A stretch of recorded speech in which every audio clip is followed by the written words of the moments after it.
masih junior berarti. Tiba-tiba dia meludah di depan pintu aku dan itu hampir kena kaki aku. I was like, oh, excuse me, so long. Hi guys, welcome back to my YouTube channel. Kita berikan feedback yang positif.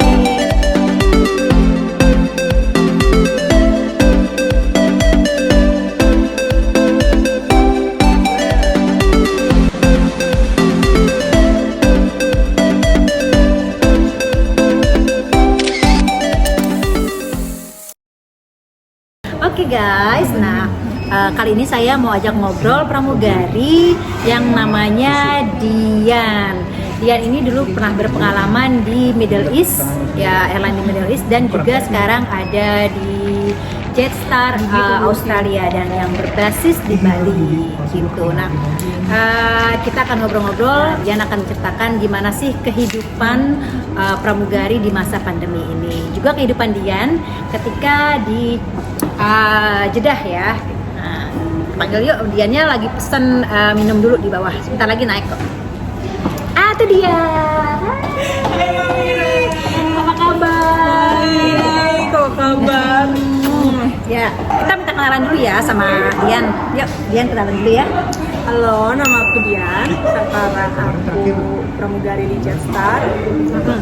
Aku udah jadi pramugari selama 7 tahun. Sebelum aku masuk Jetstar, aku ada di Orientai sama di Air Atlanta. Wah, Itu biasanya dua-duanya di Jeddah. Oh, base-nya di Jeddah. Nah, kita pengen tahu gimana sih base di Jeddah sama sekarang base-nya di Bali. Gila, jomplang banget kan ya? Two different worlds. Nah, seperti itu. Oke, kita dengar ya ceritanya. Udah berapa lama sih Dian nggak terbang? Dari Maret, berarti udah berapa lama? April, Mei, Juni, Juli, Agustus, September, Oktober. Oh, 7 bulan. 7 bulan guys. Paling lama nggak terbang ini 7 bulan. Ya, 7 bulan ibaratnya kalau orang hamil udah Mau melahirkan. Udah syukuran. Udah tumpengan.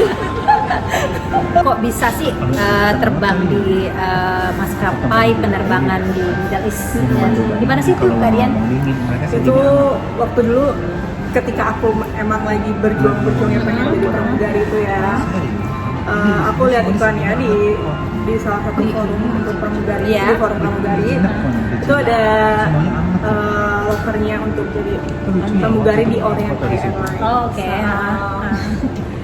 Aku taunya itu adalah penerbangan dari Thailand. Karena Orientai ada tai-tainya Orientai. ya. Nah, yang aku nggak ngeh itu mereka itu menempatkan pramugarinya base-nya di Jeddah, Oh, di base-nya di Saudi Jeddah. Arabia. Jadi kan di situ ekspektasi aku, wah mungkin aku bakal terbangnya di Thailand nih. Dan aku cari-cari rute mereka terbang kemana itu ke Korea, ke Jepang. Nah aku mikir, wah aku bisa bahasa Jepang, bisa kali ya kepake. Nah akhirnya aku ngelamar ke situ, keterima, udah keterima terus training bla bla bla bla, terus baru dijelasin atau emang aku nggak ngeh dari awal aja kali ya.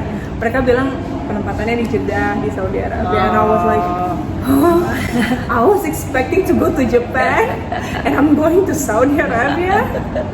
Terus ketika di itu takut gak sih kan peraturan di apalagi di Saudi ya gitu harus pakai kerudung, pakai abaya. gitu, pakai abaya gitu. Gimana sih kehidupan di Jeddah gitu gimana? Awalnya aku malah excited banget karena itu kan it's a new place for me. Jadi aku emang udah aku senang ke tempat-tempat baru. Terus tinggalnya tuh di mana tuh kalau di Jeddah? Awalnya aku di apartemen. Yang saya dengar katanya sekarang itu di Saudi sendiri sudah semakin modern. Semakin terbuka. Perempuan sudah boleh nyetir sekarang gitu ya. Nah sekarang ini Dian sudah pindah ke Jetstar, base di Bali. Nah Jetstar sendiri ini kepunyaan Australia. Iya betul. Punya Australia. Nah ini kan beda banget ya dari Middle East terus di Western Airlines ya, which is yang culture-nya beda, terus gaya hidupnya beda banget. Bahasanya pun beda gitu ya. Nah itu ada culture shock nggak Dian ketika masuk ke Jetstar? Iya. Enggak sih, enggak sama sekali. Karena base itu kan di Bali, jadi kayak pulang ke rumah sendiri aja. Oke. Di Indonesia lagi. Terus kalau untuk bekerja nggak ada culture shock gimana. Karena ketika aku di Air Atlanta Icelandic itu mereka pakai working culture-nya orang Eropa gitu. Yang nggak beda jauh sama working culture-nya orang Australia. Jadi udah gampang banget beradaptasi. Nah kalau misalnya tadi kita udah dari kehidupannya Dian kerja ya untuk di Middle East dengan yang di Australia ini. Nah kira-kira ada perbedaan jauh nggak antara penumpangnya? Banget. Banget. Beda banget. Perbedaan nggak? Ada kejadian lucunya nggak di mana? Beda banget. Penumpang apa ya? Aku lupa. Either itu orang India atau orang Bangladesh ya. Itu dia duduk depan jam seat aku. Aku waktu itu baru beres service dan lain-lain, jadi aku harus standby di pintu 3 karena itu pintu aku dan itu next to lavatory. Jadi emang aku harus jaga lavatory gitu. Itu masih junior berarti? Iya. Oh iya. Jadi memang gitu ya buat teman-teman yang wannabe yang siap-siap ya jaga lavatory. sama saya juga dulu di kerjaan waktu masih junior. Iya. Lanjut sorry. Nah si penumpang itu mungkin dia dari desa atau gimana ya, tiba-tiba dia meludah di depan pintu aku dan itu hampir kena kaki aku cuma bisa bengong, hah? Itu barusan dia meludah guys, terus dia cuma nyengir terus balik tidur lagi. Terus aku kayak, excuse me? Tapi dia nggak ngerti bahasa Inggris, jadi aku mau marah pun bingung gimana gitu. Excuse me, harap. Aku cuma bisa bilang gitu. Ya Allah, lucu banget. Ini mungkin karena pesawatnya maskapainya ini charter dan untuk umroh gitu ya. Seperti kita tahu kan kalau penerbangan perjalanan umroh dan haji itu biasanya ya itu mostly itu kebanyakan orang-orang yang dari desa-desa yang baru pertama kali naik pesawat Dan elderly people dan orang ya orang-orang yang senior yang sudah tua seperti kan itu. banyak yang bahkan itu tuh their first flight gitu. Itu penerbangan pertama mereka, jadi mereka nggak pernah masuk pesawat sama sekali. Betul. Jadi inilah yang Dian alami ya gitu. Cara buka pintu lavatorinya aja belum tentu mereka tahu. Digebrak-gebrak. Ternyata sebenarnya sih kalau misalnya untuk buka pintu lavatory ya, pintu di pesawat, pintu lavatory di pesawat gitu ya, atau tempat-tempat yang lain tuh mereka umumnya sih masih awam gitu ya, karena bukan untuk budaya Middle East aja sih sebenarnya, di Indonesia juga ya. Gitu. Jadi kadang-kadang itu yang buat kita jadi bikin lucu-lucuan ya. Iya. Jadi hiburan kita di pesawat. Coba ini penumpangnya ini bisa nggak nih? Bisa nggak nih? Coba temuin aja. Oke. Nah, itu salah satu tadi cerita menarik ya, menurut jadi cerita menarik di Orientai ya. Oke, nah kalau sekarang Dian ini udah ada di maskapai penerbangan yang berbasis di Bali memang untuk pramugarinya, tapi penerbangannya tersebut berbasisnya di Australia. Nah, Dian sendiri ada nggak pengalaman yang ini kan pasti sangat berbeda ya sama previous airlines-nya gitu. Kira-kira perbedaan yang signifikan itu apa sih? Perbedaannya kan kalau di Middle East itu nggak ada serving alkohol. Sedangkan di Australia serving alkohol. Jadi aku belajar tentang wine, tentang spirit yang kayak gitu tuh. Cara meraciknya gitu. Terus pertama kali nyobain itu gimana? Nyobain minum, nyobain servingnya.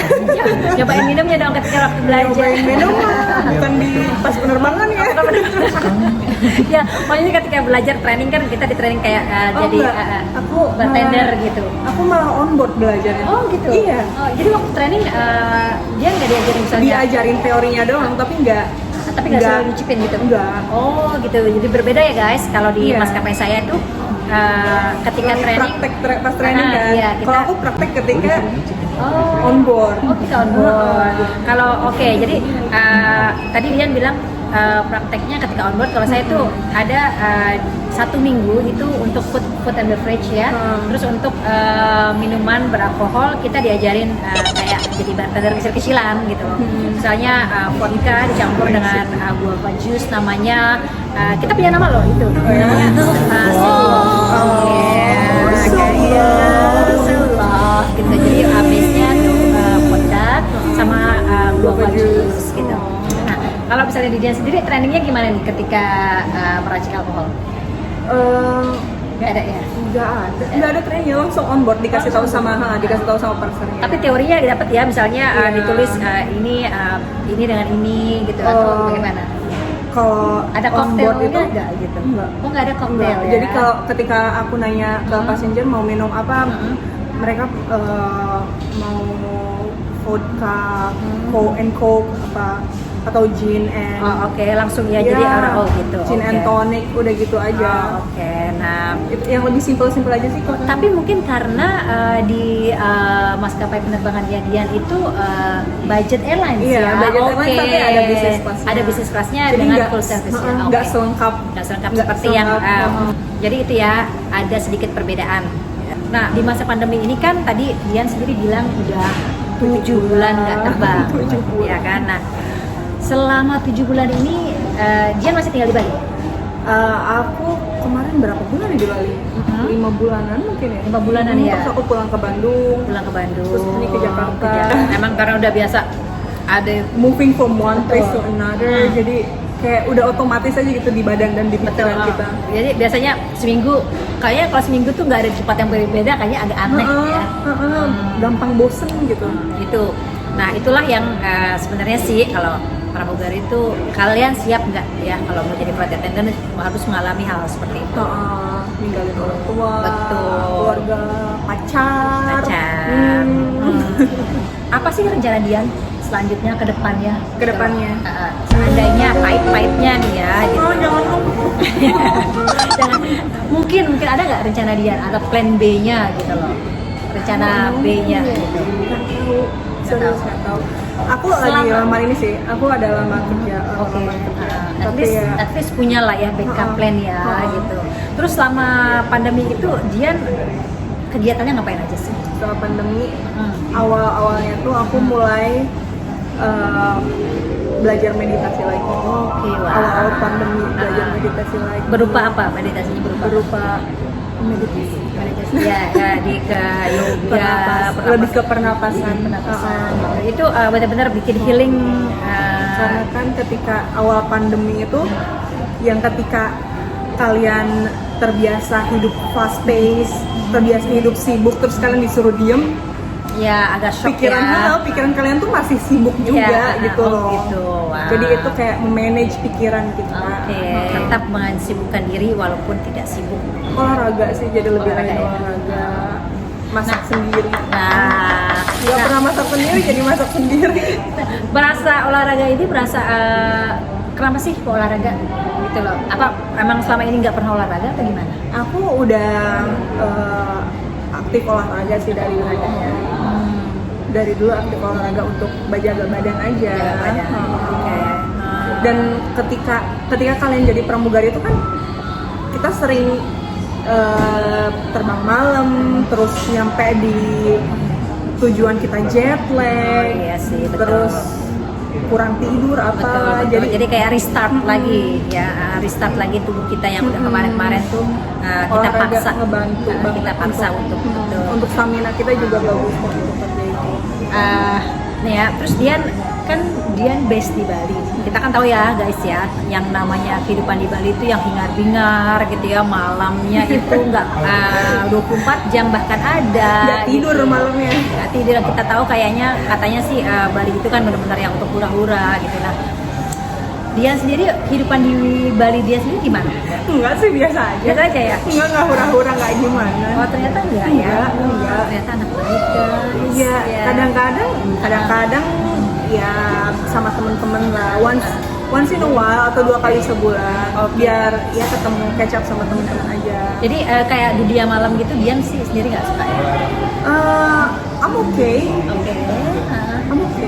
Oke-nya maksudnya oke suka. Oke suka. Oke suka. Oke suka. Ya Sampai ada nggak kepikiran dansa gitu? itu kan joget itu kan Ya, melepas stres oke. ya, tapi nggak yang sampai kemana. Oke, tapi nggak terlalu adiktif ya, nggak terlalu yang namanya harus tiap malam tuh harus gitu. Nggak ya? Capek. Oh, Udah terbang tuh capek, pengen tidur sebenarnya. Kalau teman dia sendiri ada nggak? Ada ya? Temenku ada, tapi Oke. kalau aku emang di jadwal karena nabung juga. Oh gitu. Kayak gitu kan mahal ya.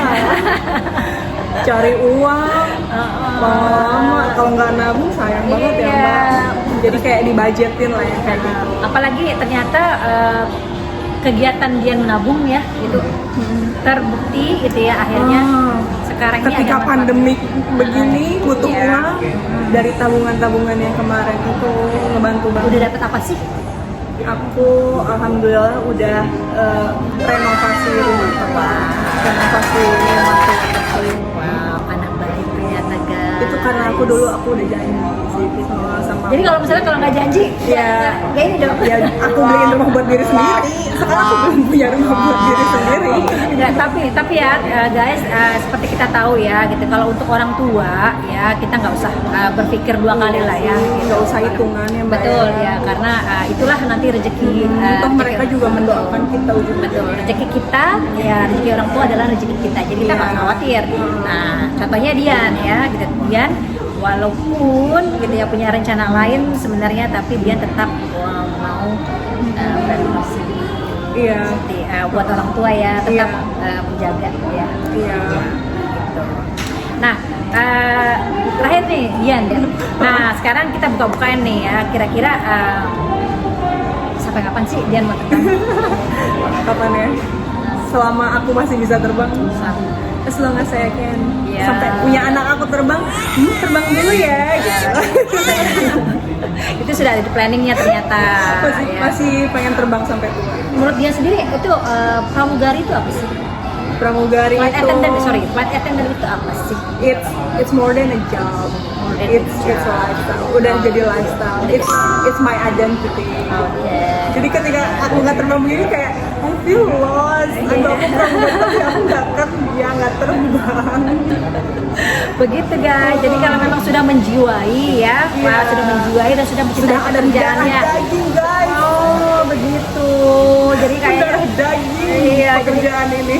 Nah benar. Nah seperti itu sama persis gitu ya. Ya kan Mbak juga lama, Saya 27 sudah tahun ya, pasti ya. udah merasuk di diri. Sudah jadi my soul itu sudah ya kayaknya langit Hatinya dan udah bentuk pesawat guys, Mbak Mira tuh.